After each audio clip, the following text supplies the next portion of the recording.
Welcome to Burlap Teachers. Enjoy the video. You begin by gathering essentials: your phone model, OS version, and carrier account status. Reboot the device now, then toggle airplane mode for 10 seconds to reset radios. Once done, open the phone app and go straight to call display and permissions. You need to verify the app has permission to show caller ID and access contacts. Without those, the system may show a spinning wheel. This first pass isolates app versus network causes, so you know what to fix next. Next, clear the phone app cache and, if needed, app storage.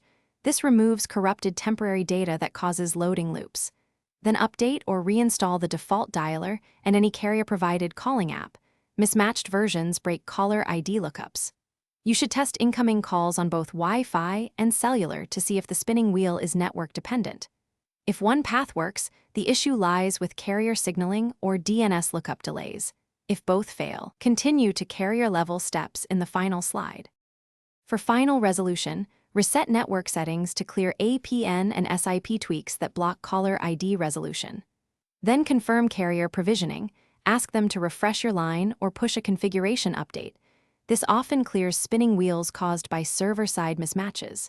If possible, test with a different SIM to rule out device hardware. If the problem persists, capture call logs or screenshots and escalate to carrier support. They can trace signaling and fix provisioning, which is usually the underlying cause. Thanks for watching. Consider subscribing if this video helped you.